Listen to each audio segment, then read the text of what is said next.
الكنافة وحلاوتها، الكنافة اللي ما بيخلاش بيت فيها في رمضان غير لمّا تكون موجودة في البيت. تعالوا النهارده نعملها ب5 أطعمة مختلفة عشان تناسب جميع الأذواق. مش بس كده هاقول لكم النهارده في الفيديو إزاي نعمل الكريمة والصوصات، وكمان إزاي نحمّر الكنافة ونطلّعها دهبي كده وجميلة. هاقول لكم كل التفاصيل اللي تخلّيكِ تطلّعيها أحلى كنافة ممكن تاكليها في البيت وتبهري بيها ضيوفِك وأولادِك بأحلى طعم وأحلى شكل. وما تنسوش لو الفيديو عجبكم شير كتير عشان تفيدوا بيها ناس كتير. اول حاجه هبتدي معاكم بالكريمه واللي هي هتخش في كل الاطعمه اللي احنا هنعملها النهارده.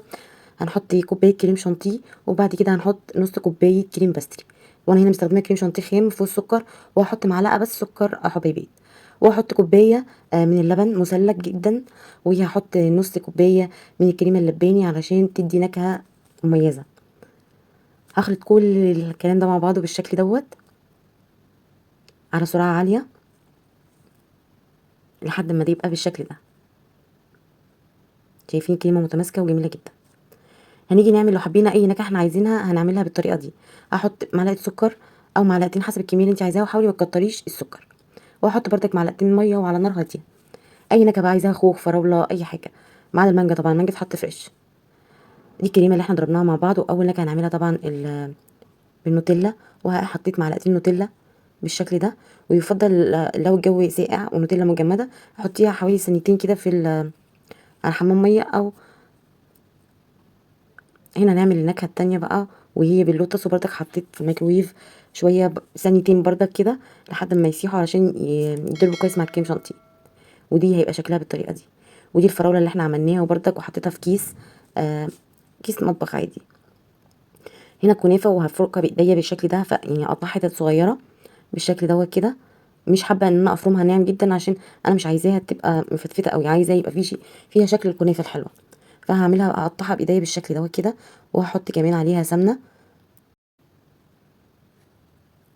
وبعد كده هبتدي اعملها بايديا بالشكل ده علشان اخلي كل الكنافه تاخد السمنه بتاعتها كلها. ودخلتها الفرن، وكل فتره بطلعها واقلبها بالشكل ده. وفي الاخر لما يبقى لونها جميل كده هبتدي انزل بمعلقه شربات واحده بس، وهبتدي اقلبها بالشكل ده. انا كميه السكر هنا كلها مقللاها لان النكهات الباقيه اللي احنا هنحطها هتبقى فيها سكر، فعشان ما يبقاش السكر يعني كتره بيضايقنا في الطعم، لكن كده هيبقى الكب بتاعنا هيبقى طعمه كويس جدا. حطيت كل النكهات بتاعتي قدامي في اكياس تلاجة بالشكل دوت. وهبتدي اول حاجة نرص قب اللوتس. اول حاجة هنحط طبعا الكنافة وهنفردها بالشكل ده، او حسب ممكن تعمليها في قب، في طاجن، عايزة تعمليها في كاس عندك، في طبق، في سيرفيس كبير، يعني عايزة تحطيها في اي حاجة تقدري تعمليها يعني. هبتدي نفرد اول طبقة، طبقة الكنافة، وبعد كده هنحط كريم شانتيه اللي احنا حطينا عليها زبدة اللوتس وقلبناها مع بعض. هبتدي افردها بالشكل ده.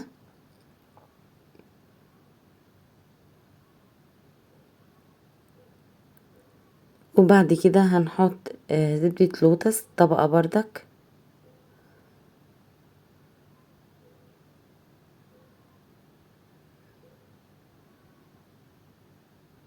بالشكل ده.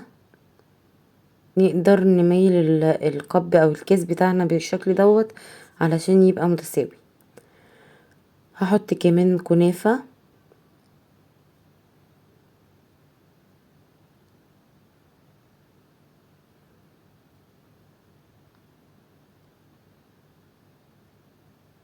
وهحط بعد كده كريمة اللوتس بردك اللي احنا عملناها.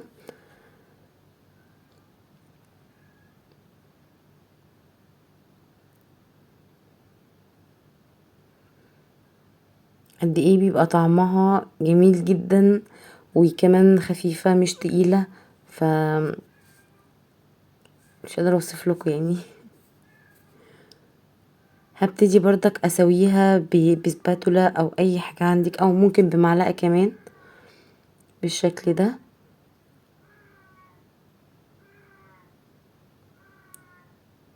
من كل الاتجاهات كده.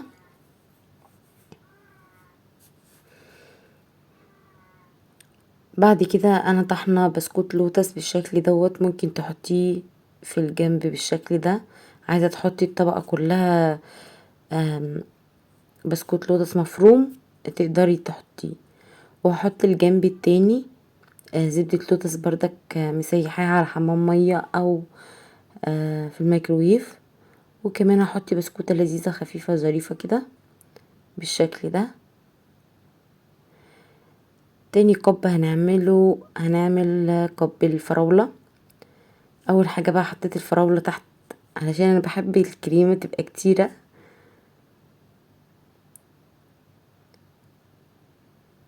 وبرضك هنا الكريم شانتيه حطيت عليه الفراولة اللي احنا عملناها وقلبتها مع بعضيهم بالشكل دوت، وبطعمه شكله جميل جدا. حتى ممكن تاكلوا الكريمة بالمعلقة كده طعمها جميل اوي. وبعد كده بحط الكنافة بردك بالشكل ده. واخر طبقة بحطها الكريمة.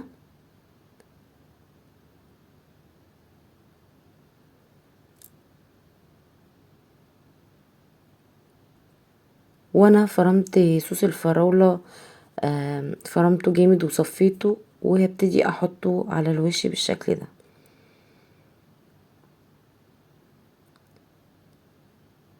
هنعمل كنافة الاوريو. وحطيت طبقة كنافة في الاول وبعد كده كريم شانتيه، وكنت مكسرة عليه اوريو. وبعد كده هحط طبقة من بسكوت الاوريو فرمان. وتالت طبقة هحطها الكنافة بالشكل ده وهفردها. وبعد كده اخر طبقة بتبقى الكريمة.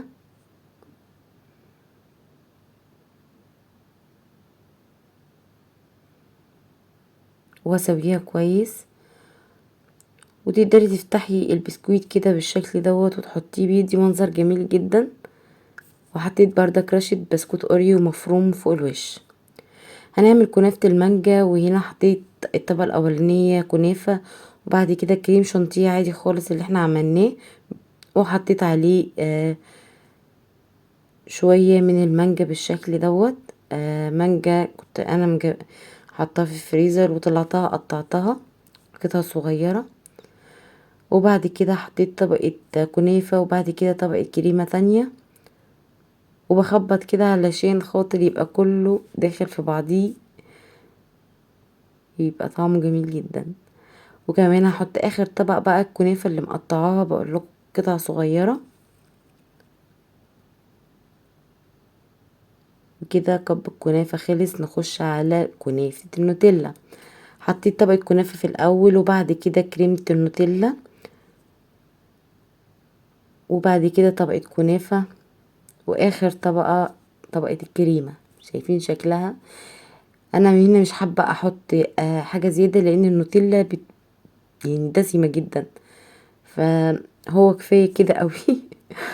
اخر طبقة بقى احط النوتيلا سيحتها على حمام مية وهفردها بالشكل دوت.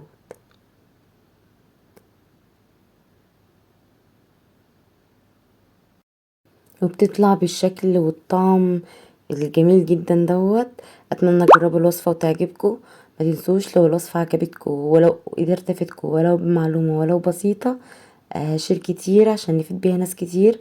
لايك للفيديو، سبسكرايب للقناة، واشوفكم دايما على خير.